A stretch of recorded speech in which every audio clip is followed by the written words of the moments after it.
In this video, I'm going to be talking about my 5 failed businesses. And some of these might not be considered businesses, but they are things that I did try to pursue professionally as a career. And even though they were considered failures, I also consider them as stepping stones that I needed to take in order to get to where I want to be. So the first thing I tried to pursue professionally was track and field, or athletics as it's called in most places in the world. Now, I ran this for 4 years in high school and 1 year in college, and I did the 400 meters, which is one lap around the track. And I was just pretty naive with this. I thought I would run this in high school, get a scholarship, go to college, and then eventually maybe go professional with it. What I didn't take into account was potential injuries, the fact that your body just peaks at a certain point. And track is a sport that's very hard to improve in. I mean, you could either just run a lot, lift weights, or take steroids, which obviously I did not want to do. So yeah, I mean, I did improve and I did get pretty good at it. I probably could have walked on to most Division I schools in the country,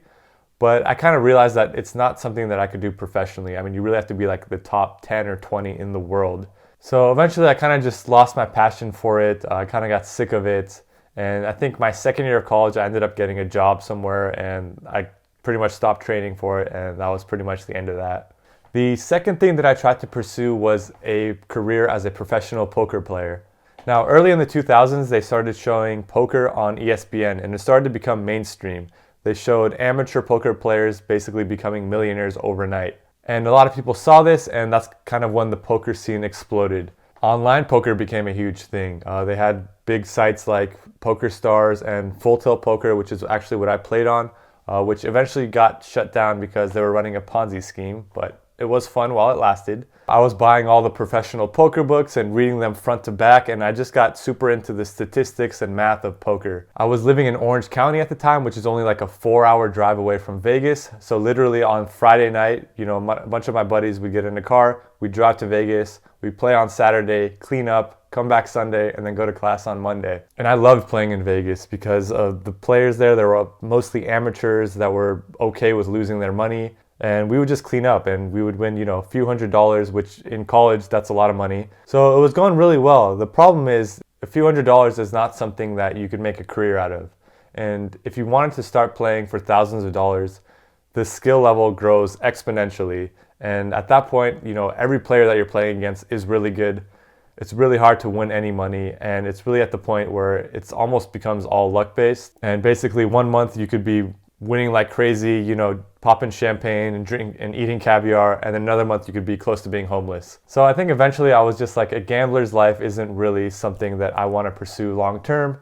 And eventually, I still play it from time to time, but it's not nearly at the level that I used to play at. The next thing I tried to pursue was a career as a professional gamer. I've pretty much been a gamer my whole life. Even going back to poker, I didn't really do that for the money. I did it because I mostly liked the game. I started playing competitively with Halo 2 and Halo 3, and I was okay at it, and then I transitioned over to Call of Duty 4 Modern Warfare, and that's really when I started taking my gaming career seriously. I had a 4-person team that I was on. I had the Turtle Beach headsets, which nowadays everyone has headsets, but back then only the competitive players would buy professional gaming headsets. But back then, like 10 years ago, the esports scene was nothing like how it is today. Today you have platforms like Twitch where gamers are becoming basically like celebrities. You have special tournaments like the Fortnite Summer World Cup where the winner won like $3 million and you got $50,000 just for participating in it. Back then, if you won a tournament, you would win like $25K, which comes out to like $6,000 per person. So $6,000 for being basically the best in the world at what you do, that's like almost nothing. So yeah, along with, how hard it was to actually do gaming professionally 10 years ago, compared to the amount of time that I had to put in, like 8 to 10 hours a day, that's like a full-time job. So eventually I kind of wanted to do other things, like have a life. So gaming kind of like took a back seat and I never really picked it up professionally again. So the next thing that I got into, and this is really like the first business that I had, was DJing. It started out small with, little house parties that we had. I would just, have my kind of like cheap equipment and DJ those parties.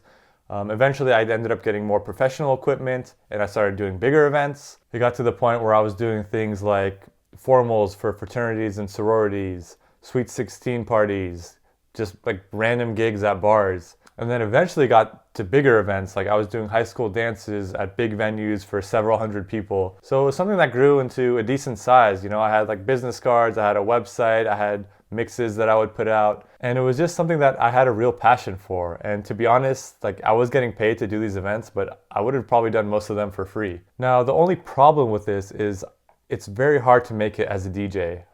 You basically have to have two things. One, you either make a hit song, which I wasn't even a producer, so that wasn't a possibility. Or two, you're very well connected. And my network was decent, but you know, you need to know like club owners, club promoters, stuff like that. And that's kind of the scene that I wanted to get into, is more of the club scene.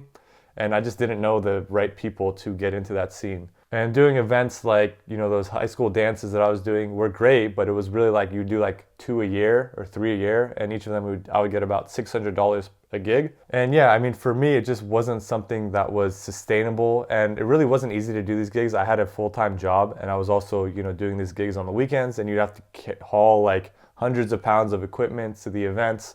And I just didn't really like that part of it. So for me, you know, it was really fun while it lasted. And really, honestly, if I could have any career where like if money didn't matter or anything like that, I might pick DJing, just because I love music and I like, you know, seeing people have a good time. So yeah, I mean, it was something that I'm glad that I did, but you know, unfortunately it didn't work out. So going into the final business that I had was actually a beard grooming company. It was called The Beard Dudes, and I was the sole proprietor on the company. I did everything basically. You know, I designed the website on Shopify. I made my own commercial. I designed the logo. I had to learn Adobe Illustrator and Photoshop. So basically, like, I did everything. So yeah, I mean, it was a huge learning experience just trying to run my own online business. So these are some of the products that I had. I'll show you guys. So this was natural beard oil. This right here was the beard balm that I was selling. I had 4 different scents. I had Beach Vibes, Yosemite, Casanova, and Citrus Delight. And then I also had a line of combs. Like I had this sandalwood comb here. I had like a cool little brush that you could use to brush your beard that actually feels really nice. As well as this, this mustache comb that you could use to comb your mustache.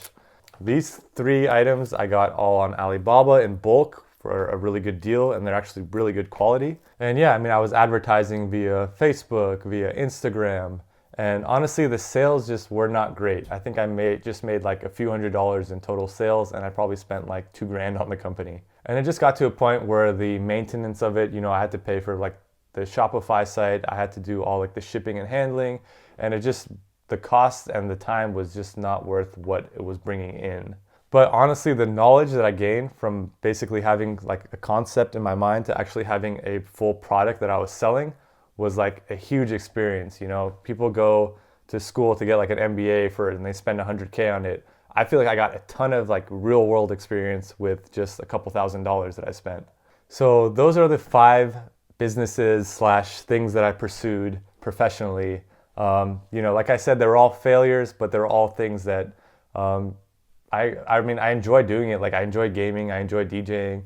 They're all learning experiences. So even though they were like considered a failure, that's why I said I feel like they were stepping stones to get to where I eventually want to be. And I think especially with the last company I had, a lot of it was like I was pursuing money, which really wasn't the right mindset I should have had. Right now, I'm more focused on providing value. Like, for example, making these videos, I'm just trying to make the best quality possible for you guys. You know, that's why I have this lighting. You know, I spend a ton of time editing my videos, editing my thumbnail, just because I want to put the best possible value out into the world. And I feel like everything else will work itself out. And in knowing that I am providing value to the world is actually a huge fulfillment for me. And it just feels good. You know, even though it's hard, you know, I work a full-time job, I still make time to film and edit all these videos.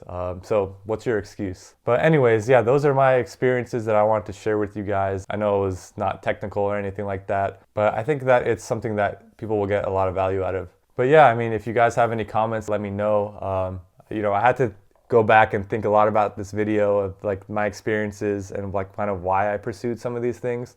So I would really appreciate it if you guys smash the like button and subscribe to the channel if you're not already subscribed. But yeah, as always, thank you guys so much for watching, and I will see you guys in the next video.